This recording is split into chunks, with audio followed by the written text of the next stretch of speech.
Hello, welcome everybody on our second lecture in a row that we organize over Center for Innovative Media. I'm Ingeborg Philip, I'm running and a leader, and I'm working with a crew of young artists and scientists. Professor Anna Meštrović is our dear guest from the Faculty of Informatics at University of Rijeka. If I did something wrong, please correct me. And running a big project on a theme that you are going to hear from her today.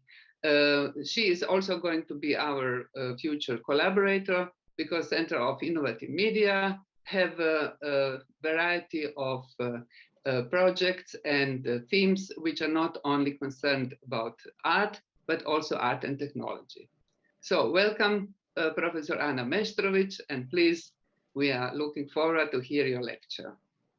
Okay, thank you for introduction, and thank you for your invitation to present our research.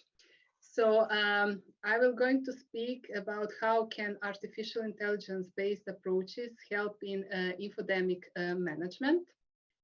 And this presentation is divided into two parts. In the first part, I will try to explain and to give a light introduction into artificial intelligence and natural language processing.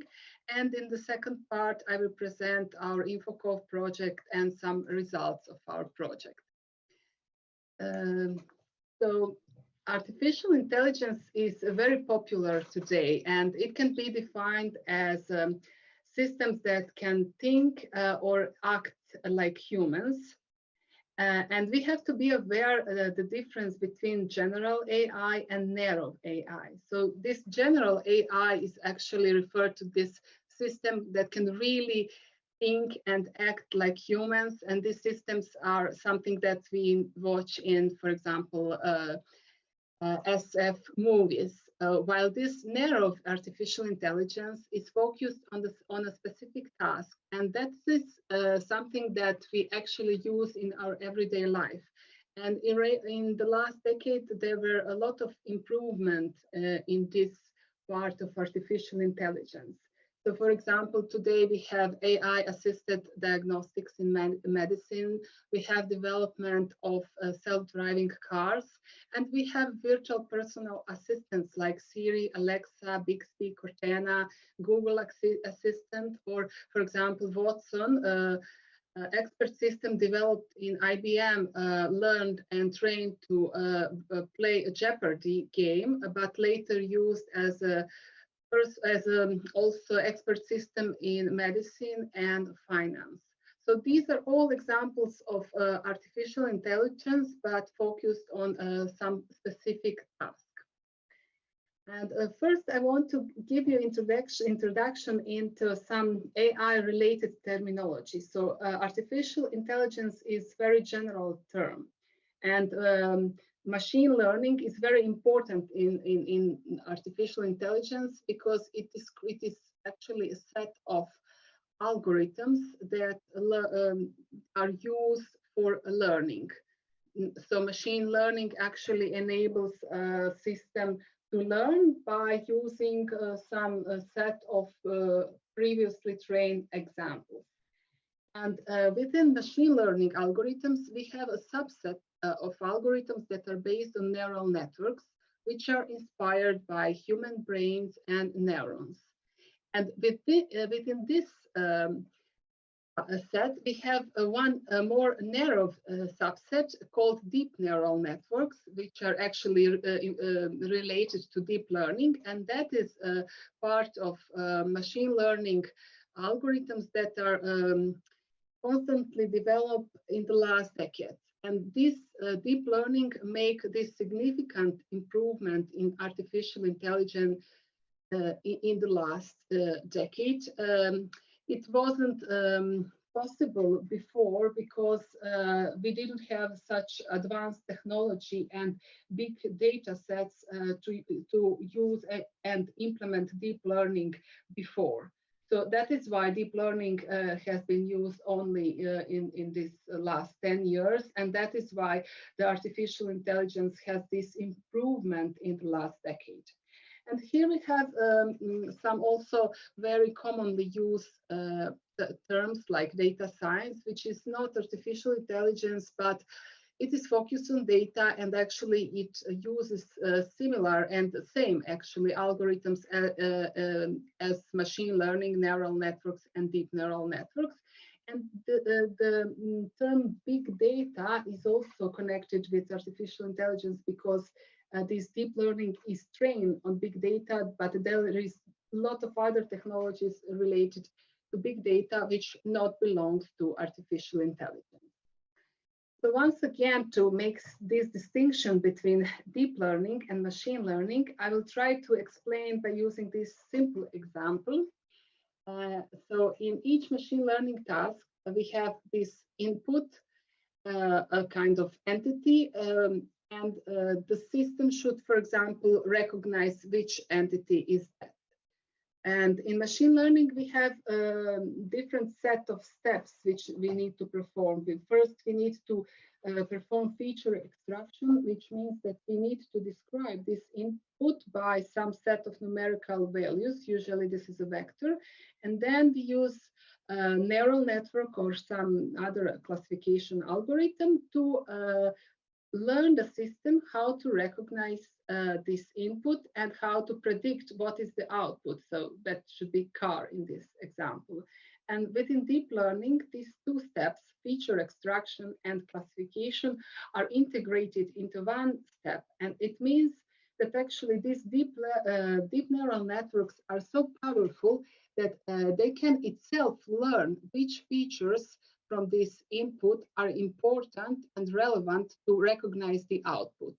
So in some traditional machine learning approaches, there is a data engineer who should decide which features are important. And in deep learning, the system can learn that itself. So that is also one big improvement. But as I said, for that, we need a really large data sets of examples. We have big data. If we want to achieve better performance with deep learning than with traditional machine learning algorithms. And this is math behind neural networks, which I'm not going to explain in detail, but you can see it's very complicated. And basically, it's all about how to adjust these weights in a way that this input data activates right neurons in order to get the right output. And that can be learned by using a lot of examples that are previously annotated with right output. So the system can adjust all these mathematical functions and weights in order to get the right output. So the thing is that artificial intelligence and all data science is actually based on math and a lot of mathematical formulas. There is one classification of machine learning algorithms into supervised learning and unsupervised learning, and I will try to simply describe this idea of supervised learning. So at the beginning, we need to have a labeled observation, which means that each element from the data set should be annotated with some specific class. And then we develop this, we divide this data set into training data set and test data set. And by using this training data set, system can learn and develop a model which can then predict for any new item which class can be assigned to this new item. And we need this test set because we want to know how good is this model that we train. And so we use test set and basically evaluate how correct is this model for these elements from the test set. That is also one aspect, one task in this machine learning approaches. But this is a more simplified example in which you can see this training set like some fruits annotated with adequate class. We have here 4 classes, and then each fruit is actually represented by a set of numerical values, usually vectors. And then by using these vectors and exact classes, the machine learning algorithm can learn and train the model, which can then predict which class is should assign to some other elements that we give them to predict. So from this test set, we choose some other elements, and we actually evaluate how good is our predictive model. Here, the model assigned correct classes to both of these fruits. Actually, a similar idea is used in unsupervised learning, but here we don't have these annotations. But we have input data, and all this data is again represented as vectors. So each fruit is represented as a vector, and the model can be trained to recognize which vectors are similar, which are close in this vector space. And that is how can distinguish that there are 3 different classes of fruits. But the model do not know anything about these classes. They can, the model can only see these numerical values and can group different numerical values into a few or any number of different classes. So that is the idea of unsupervised learning. And all these ideas, all these approaches actually are used also in natural language processing. So NLP is just one field of artificial intelligence. It is focused on how to program computer to process and analyze large amount of natural language data and texts. And there are many NLP tasks, like, for example, automatic keyword extraction, topic modeling, name entity recognition, information retrieval, text summarization, machine translation, text classification, and so on. And in this presentation, I will focus only on text classification, just to give you an insight how these machine learning algorithms can be applied into text classification. And all these other tasks that I have mentioned actually work on some similar principle. So when we have text, we usually need to perform a lot of pre-processing tasks. We need to prepare this text to be represented as vectors. And this is very demanding tasks and can take a long time to prepare a text. And then in traditional machine learning, we usually need to perform feature extraction. That means that we need to choose specific parts of text or features which are important for our classification. And then we can use some of traditional algorithms, like, for example, naive Bayes, support vector machine, logistic regression, random forest. These are very popular machine learning algorithms, and they enable us to train this model, which can then decide, for example, in the case of sentiment analysis, this model will give us an output, is that text positive or negative, in a sense of some sentiment and attitude which is written in this text. So this sentiment analysis is only one possibility of text classification. And here we may have 3 classes, like, for example, positive, negative, or neutral attitude in the text.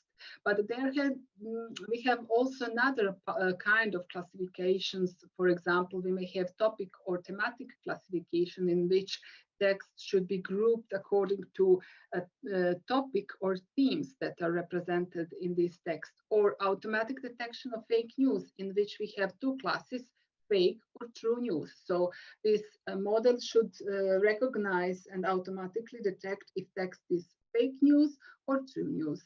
The same is for detection of hate speech, in which we should the model should be trained to recognize hate speech and regular speech. And I explain now this machine learning approach in general. And in the case of deep learning, the procedure is actually very similar.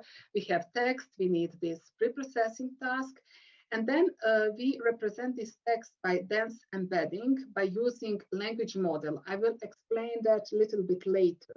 But when we have this text embedding, then again we use these deep neural networks again to classify and to detect the sentiment, which can be positive or negative. So basically, we always have the same input and the same output in this classification, but this procedure may differ in the case if we use machine learning or deep learning approach. And this is a simple representation of neural networks. These neural networks have only one hidden layer, so these are actually not these deep learning neural networks. So we always have this similar architecture.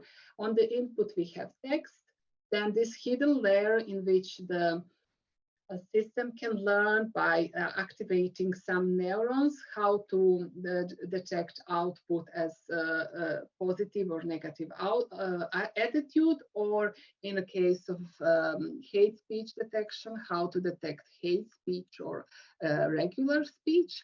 And all these tasks can be also performed with these deep learning neural networks, which have more than one neural hidden layer. And these are more complicated, but therefore these deep learning neural networks are more precise in these prediction tasks. And the same should be for fake news detection and topic classification. So the main architecture is always similar. So here I have example of text classification task in the case of fake news detection. This is the text which we have on input, and we have this specific situation with these new approaches which use these language models based on deep learning, which actually in the first step need to learn a lot of textual data in order to represent this text as a vector. And this part of learning is actually referred to developing of language model. I have this explained in the next slide. But the result of this first step is text represented as a vector. And then we applied another part of classification, which I explained here by using deep neural networks or even some classical machine learning approaches, which can distinguish between fake news and true news according to this vector representation of textual messages. And here is language model explained with little more details, because this situation is a kind of new, because in last 3 years this field was very much improved, and today we have this new generation of powerful language models that have already been trained. And so we do not need to train these models again if we use English language. If we use Croatian, then we need to perform some additional training. But for English language, we have existing pre-trained models, and they're trained on massive textual corpus, on really huge data sets. For example, BERT is trained on the whole Wikipedia and a lot of articles from internet. And the result is that each word or text can be represented as a vector, which can capture the semantic of the text. Because from all these large data sets, this model learn what is, it can give a kind of numerical representation for each word or text, which represent a sentiment, a semantic of this text. And here you can see an example of 3 sentences. And the result is that sentences or text which are semantically similar will be close to this semantic vector space. And the sentences which are not similar will be not so close in this semantic vector space. And the good thing, as I said, is that we can use these existing models. And as I said, they're very powerful. This GPT-3 is even more powerful than BERT, and these are really cutting edge technologies today. And then when we have this language model that enable us to represent text as a vector, we can perform the second part of training, which is called fine-tuning on the specific task. For example, in my previous example, we have this fake news detection, and what we do, for example, on the InfoCoV is sentiment analysis. So this part is called supervised learning, and it uses this manually annotated data set with classes, and this enables the system to learn how to annotate and predict the category of new text. And you will see some examples of the InfoCoV project. So the InfoCoV project is funded by the Croatian Science Foundation. The full title is a multi-layer framework for the information spreading characterization in social media during the COVID-19 crisis. And the main goals of this project are to develop and use AI approaches for analysis of information spreading and to perform some information monitoring in order to help in solving problem caused by infodemic. And in our approach, we combine two scientific fields. First is natural language processing, and the second is social network analysis. So I don't have time today to speak about social network analysis, but it is also one very interesting field of science. But I will try to show you and explain you how we combine these approaches. So actually, what we want to do is to present a textual message which is spreading in social media by taking into account three aspects of information spreading, and that is content, context, and dynamics. So we wanted to somehow expand this embedding, and we call that multi-layer embedding that represents this text message, because we think that maybe content is not enough to adequately distinguish between fake news and true news, or to distinguish the sentiment. For example, in the case of fake news, we already know that they are spreading much faster and further and broader than true news. So that is why important to capture knowledge from different sources. The first one is text, which I explained in this presentation before. The second part of this multi-layer embedding is extracted from the social network in which this information is spreading. And the third part of this vector is extracted from the timeline of users' reaction.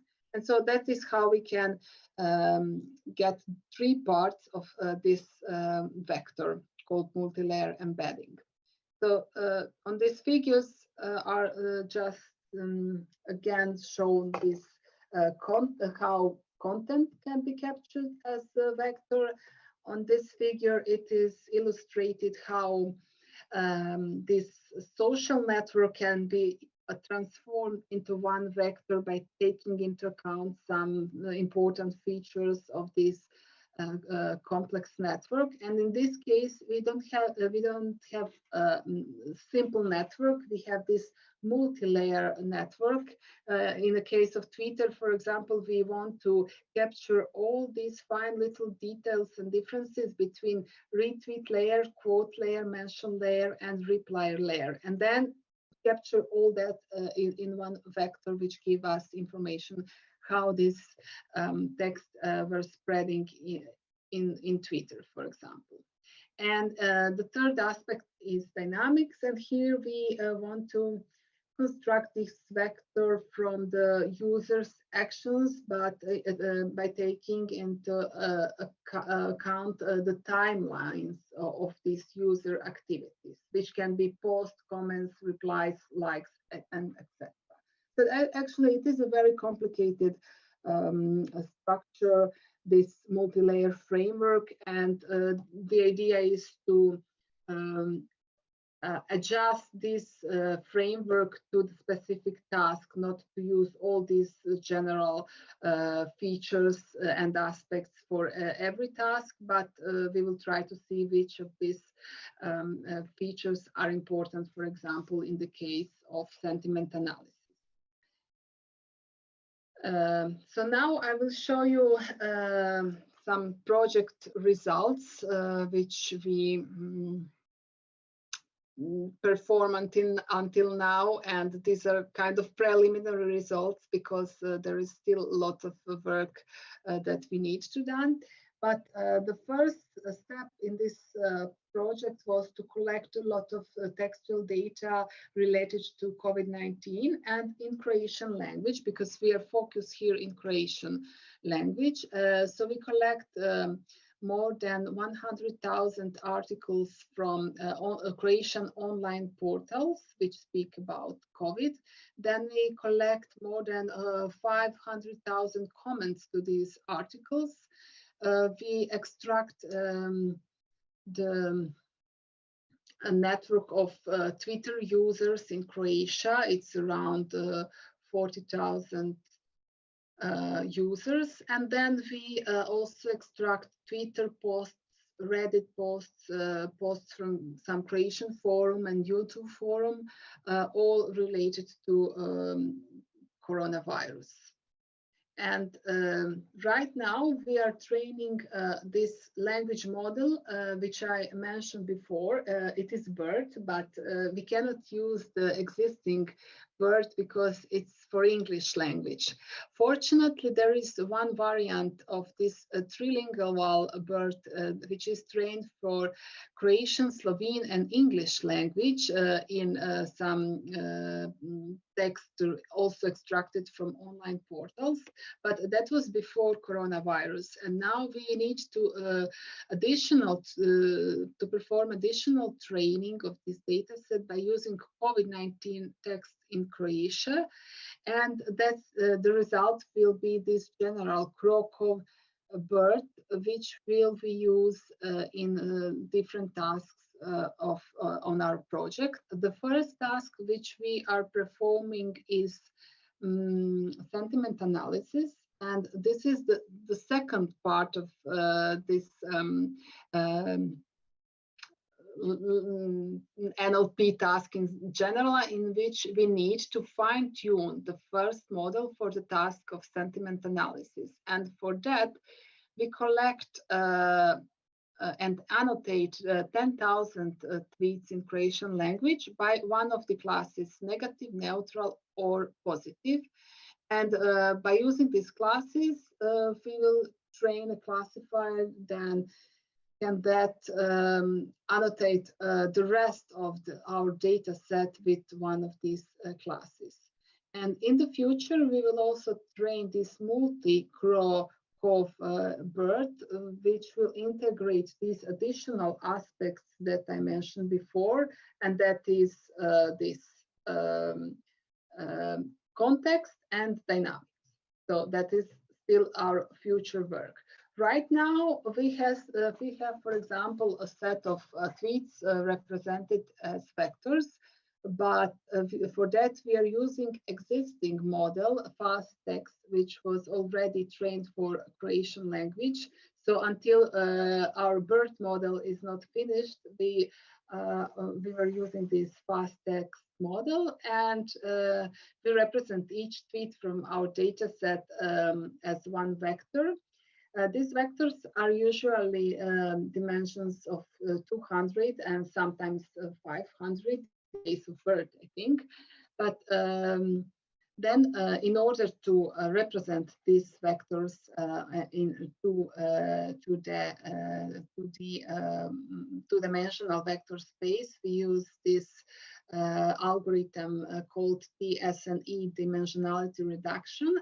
And here we can see that these COVID-related tweets, which are represented in red color, are somehow grouped together, which means that the semantic is really captured. And in some cases, we have this a group of tweets related to sports, then to COVID-19 policies and restriction.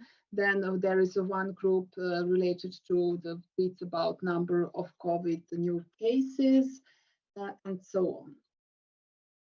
There were also some groups, I didn't note them all.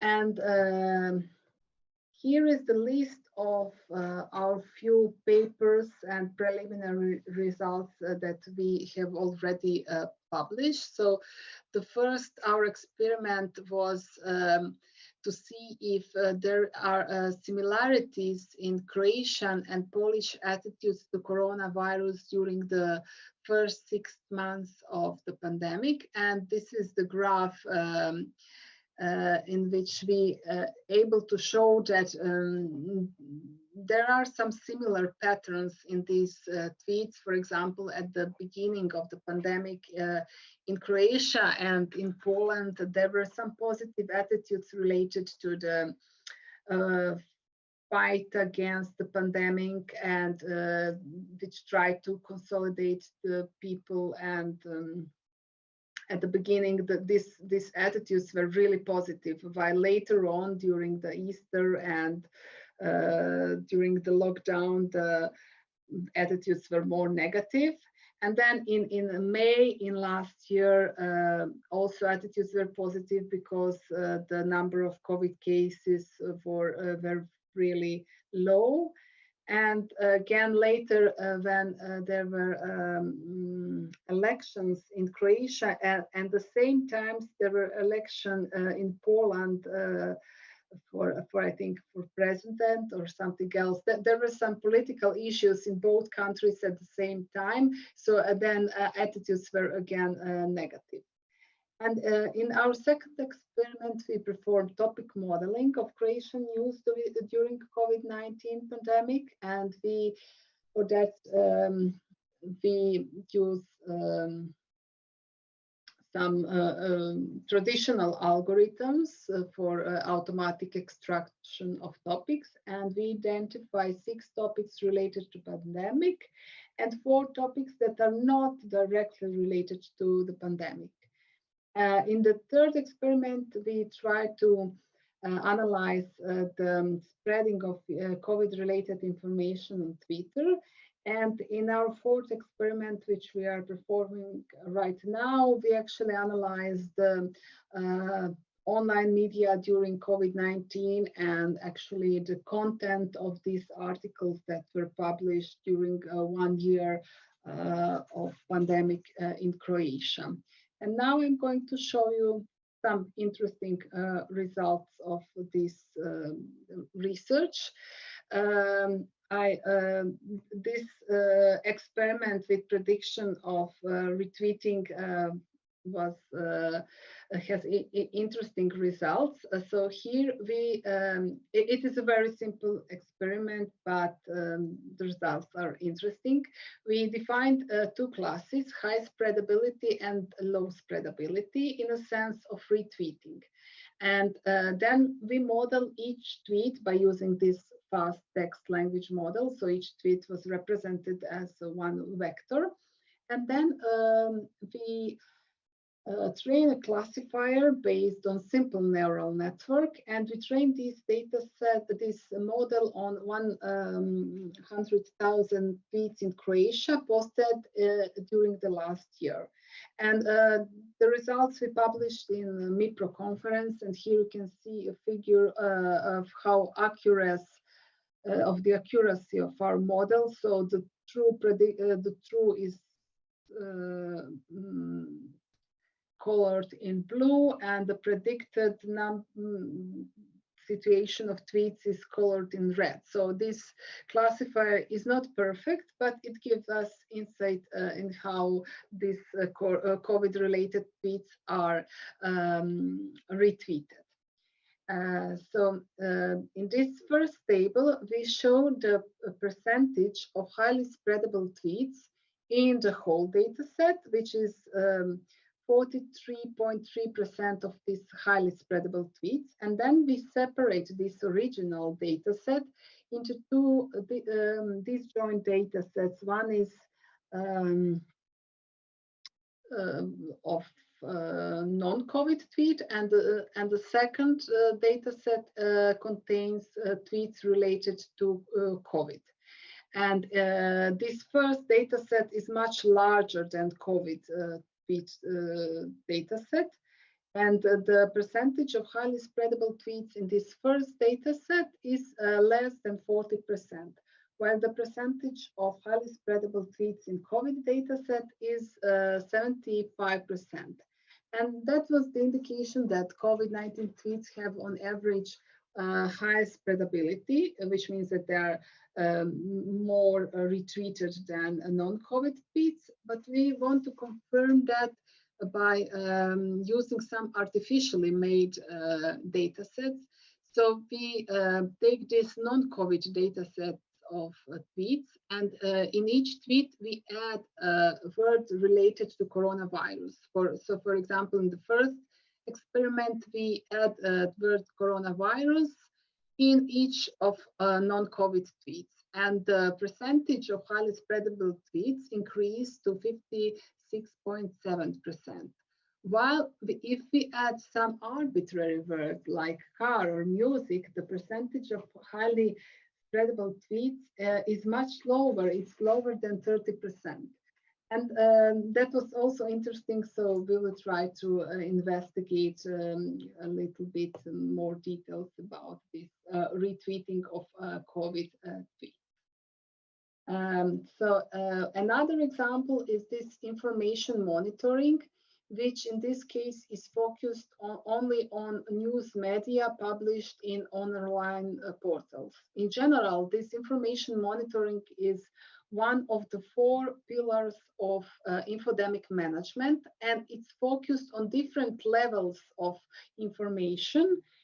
We, in our research, include this news media and social media. But in one aspect of our research, we are focused only on this news media because we wanted to know what was published, what content was published during the whole pandemic year. And first, we analyzed the amount of this content about Corona published in online portals. Here we have 8 portals, and these are really mainstream news portals in Croatia, like Jutarnji list, Večernji list, Index, and so on. And most of these portals actually have more than 50% articles published which are related to coronavirus. And in average, around 40% of all articles were about coronavirus during the first 13 months of the pandemic. We tried to see if there are any correlation between a number of published articles and number of daily new COVID cases, but there is no significant correlation because newspapers are writing constantly about coronavirus, and no matter how many people are infected. And then we performed this name entity recognition in the sense that we wanted to extract persons, institutions, and locations which are have highly frequency of mentioning in these newspaper articles. And the result is that in the case of persons, we capture then how these trends were changing over the time by using this simple method, Jacquard overlap. We just want to see how these trends were changing across first 13 months of the pandemic. And we can see from these matrices that, for example, in the case of persons, overlaps are lower than 50%, which means that during the pandemic, the persons which were in focus, as highly mentioned in these articles, varied during the 13 months, while the locations and organizations were usually the same. Especially for organization, there were not much, there is a high overlap between location and organization that were mentioned during the 13 months of the pandemics, which maybe have sense because borders were closed, and in these newspaper articles, it was always about the same institutions and same location, mostly in Croatia, except some important organization, like, for example, World Health Organization and some similar important locations outside Croatia. So to conclude, this infodemic have many challenges in terms of massive communication data sets and large number of actors which are involved in this communication on social media. There is a new terminology and various domain and topics that are included in this conversation. So it's not only about healthcare and economy, it's about politics, education, sport, and so on, because this pandemic affects all aspects of our lives. Artificial intelligence may help with infodemic management and some automatic information monitoring. It really provides powerful methods based on deep learning and neural networks. And the promising approach which we propose is to combine methods from NLP and SNA, and in order to capture the message content and the spreading of the message. But of course, artificial intelligence has many limitations. I didn't have time to mention all this limitation in this presentation, but I will mention many ethical questions. And also, for example, in NLP domain, there is one big limitation, actually, especially with this new and very powerful language models, because they're biased. They can learn only from text which they have on internet and on this online news portals, and that is why they cannot learn the whole knowledge. And for example, there were some issues with this context learning, because these models always put Muslims in the context of terrorism, and there was also some gender issues. So there is many ethical questions still open with this artificial intelligence approaches, which should be considered. And for all this great research and results, I have to thank to my InfoCoV team. We collaborate with each other more than 10 years, almost 20 years. For example, Professor Sanda Martinčić was actually founder of our NLP group at the Department of Informatics. Even 20 years ago, Slobodan Beliga is our postdoctoral student who is with us also around 10 years.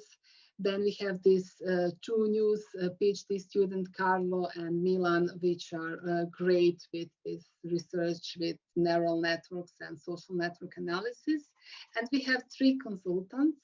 Mihaela Matešić, Associate Professor from Faculty of Humanities and Social Sciences, which is expert in linguistics. Then Marko Pranjić, PhD student at Institute of Jožef Stefan in Ljubljana, who is expert in NLP because he works with these NLP models every day. He works for Tricoder and now for Photomat, and he's an expert in deep learning and neural networks. And Zoran Mrnajić, who is a physicist, Associate Professor at the Faculty of Information Studies in Novo Mesto, and he's expert for complex network and social network analysis. And this is us at Department of Informatics and Campus Trsat. At the end, I want you to thank you for your attention. And if you have any question, feel free to ask. I'm opening the discussion. Okay, first of all, I want to thank you very much on this really extraordinary lecture with such a fantastic systematic that we artists we are not used to have this kind of way without any problem, continuation, and so on. On the other hand, it is always fascinating that for people who are not informed about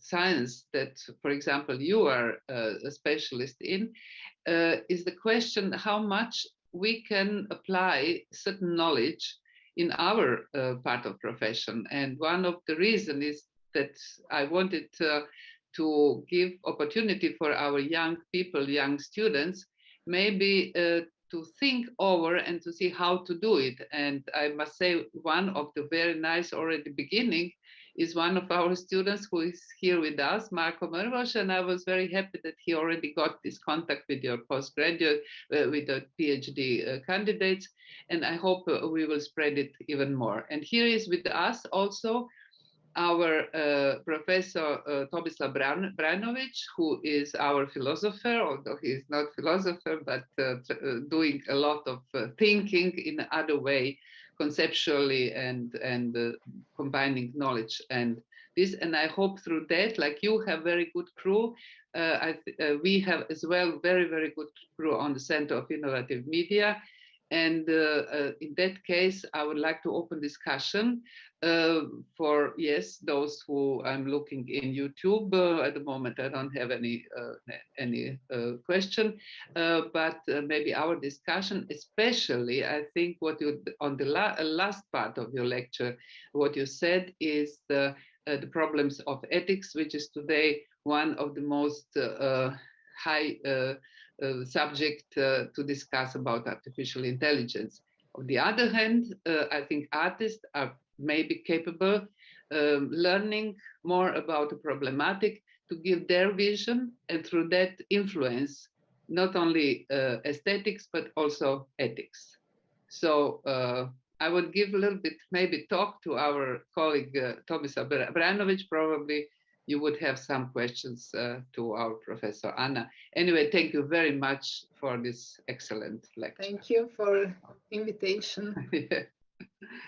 So, Tomislav. Thank you for calling me, but I hope that there are much more other people who's gonna put questions. But I can, because it's very important what actually was said here. So, of course, my concerns are more into, let's say, science is developing a system, a possibility, a kind of algorithm to get some information. But my concern is what is the practical use of it, you know, because all this information has also a personal data behind them. So actually, through these analytics, you can count to very precise addresses and names and who says what. So having this historical experience with system, when I say system, I think the whole security system of the world, nations, special services who are kind of following what's going on the security level. There is no way that they're not gonna use those informations acquired through algorithmic, let's say, mining or accumulation. I know Anna is now kind of Yes. maybe smiling, but just, let's say, one of the things that, let's say, in the same way scientists were developing many other things. I was once in MIT, and I was told that 90 or 99% of the projects were founded by let's say, by Army. So Army was the first who used all new developments that those students were making. So my concern is that although I know that many philosophers and scientists and people are always discussing, you know, who's going to control it. We have to make some institutional provisions that those things doesn't happen. We have this GDPR in Europe. So there are many voices who kind of call for a very sensitive approach to this problematic. Let's say Pentagon once made a comment that they're gonna use AI for good, not for bad things. So when Pentagon says we're gonna use it for good, then it's very difficult to believe that those who's gonna have this big power to acquire really deep knowledge is gonna use it just for scientific or statistic or I don't know, other kind of banning purposes. So that's, let's say, the main concern that all of us have with such a power getting very deep information. Now they're on the level of algorithmic analytics, but it's going further. So that's my, let's say, concern, but you can answer. Yes, thank you all. I completely understand you. I need to say I'm a mathematician, and I'm always so impressed with these algorithms, and ethics is I always forgot about ethics because I'm naive and I think that science should be always used for good purposes. And then these distractions came, and okay, I realized that of course it may be very dangerous. I know that, and even these social networks are in some sense dangerous. For example, there is this documentary film, Social Dilemma, about how addictive we became to social networks. But I was not impressed so much with that documentary film because this addictiveness, I think everyone can control. Not everyone, but I can control. Okay, it's not so dangerous. I mean, it's not the most dangerous thing with social networks. For example, I watched one movie, a Polish movie called Hater, and in this movie, these social networks were used to as a kind of weapon, as a kind of platform which separate people into two groups, and the terrorism was an output of this separation and all these fights in social networks. So what we are, these fights in social network can finish as some really dangerous terrorism attacks. But again, regarding to all these algorithms which are very powerful and artificial intelligence, yes, it's always important to emphasize the ethics.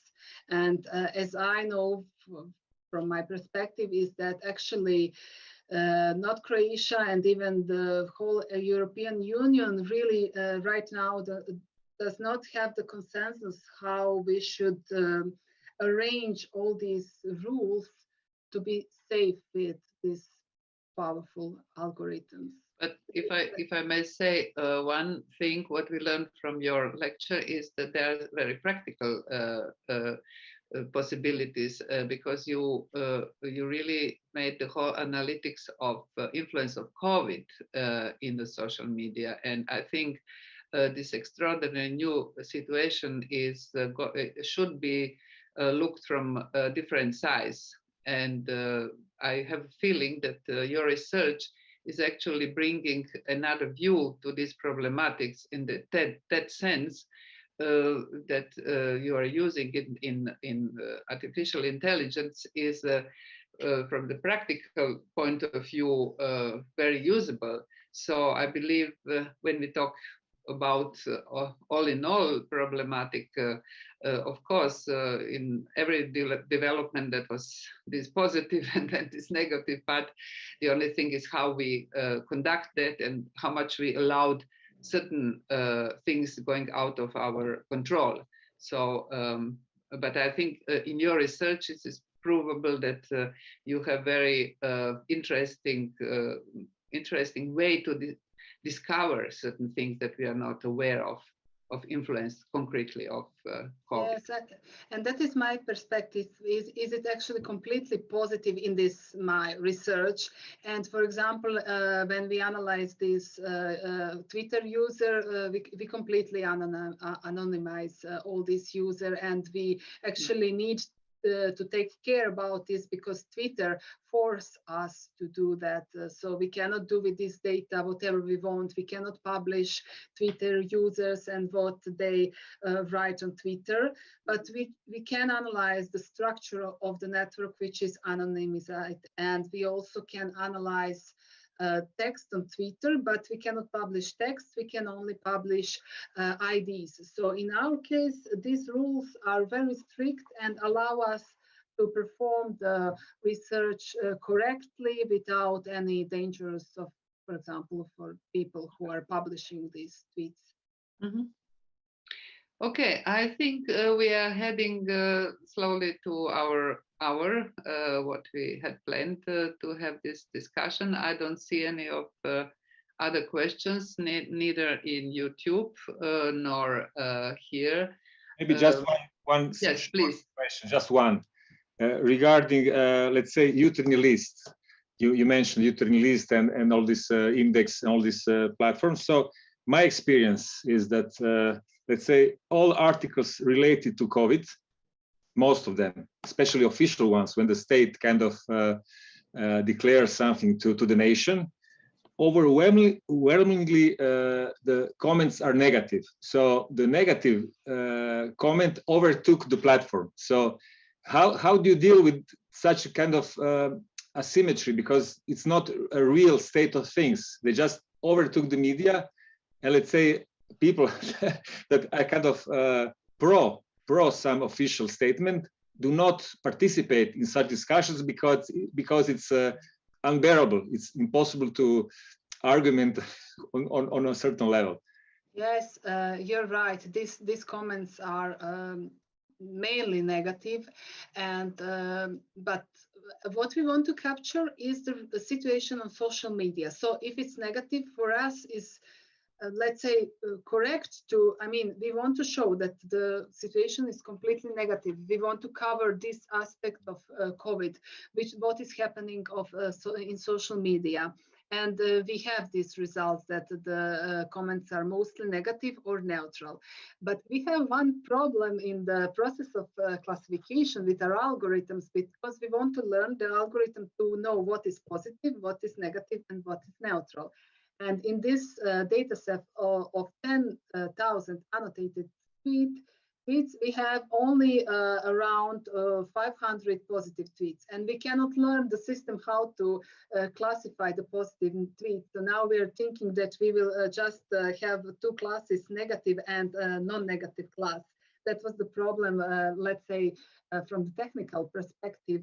But for our results, yes, we will say the comments are negative, and that's the real situation. Maybe it's not, it's also a biased research, but because we have only this part of opinion on social networks and social media, but we want to capture exact opinion of social media. We don't claim that this is opinion of whole people in Croatia and the whole people were negative. And we even saw that, for example, on Twitter, these comments are somehow positive at the beginning of the pandemics. So we will try to get this real picture, which is posted on social media. Just a short comment. I agree with you. I thank you for, I understand why you're doing it. But let's say, what is the problem here? Because who defines what's positive, what's negative? That's one question. Because in this relation to the virus, let's say, I kind of agree with this positive, negative classification. But what if, let's say, the system is a dictatorship, and then a negative comment actually is positive because they're criticizing the bad system? Yes. Okay. So that's the point. No? Now another good question. Yes, we clearly distinguish that. That was also our concerns at the beginning. But there is actually sentiment analysis approaches. It is clearly defined. What we want to capture is positive, negative, or neutral attitude, not taking into account the topic which is in focus. We just want to capture the attitude, and that may be negative attitude to something that is really positive to us. Yes. But again, it's a negative comment. And then we may do another thing. We may extract the topics of these tweets. And the idea is actually to see regarding to some certain topic, for example, restriction measures, lockdown. We will classify all these tweets also according to topics. And then we will see how much positive, negative, or neutral comments were associated to, for example, lockdown, or for example, some other opinions, which may be in general, to me, they may be positive or negative, but we will have the amount of publicly posted positive and negative attitudes. So that is how we can have the real situation, the real picture of what was happening in Croatia. Thank you. Well, thank you, Tomislav, as well for your comments. It's usually after the lecture the most interesting, the discussions, to hear what the other thinks about. And maybe that's occasion to say that we can talk about our next lecture, maybe exactly from Tomislav. Maybe you can prepare something in a couple of weeks, and then give opportunity that we make a broader discussion on certain topics which concern us in this time, concerning artificial intelligence, concerning COVID, and concerning actually our future in a variety of ways. So by that, thank you so much as a participant, and of course Anna Meštrović as a professor who really clarified very nicely a couple of things that we really wouldn't know probably, or it would be more difficult to find the systematics of certain topics. And if you don't know or we didn't learn enough, then we can always view again on our YouTube channel, which is now saved with the help of our guys who are doing this technical part. And so we will have this as the possibility to look it over and to spread it maybe to others who are interested in that. So thank you so much, and I hope we will see each other and many more in a couple of weeks. So then goodbye.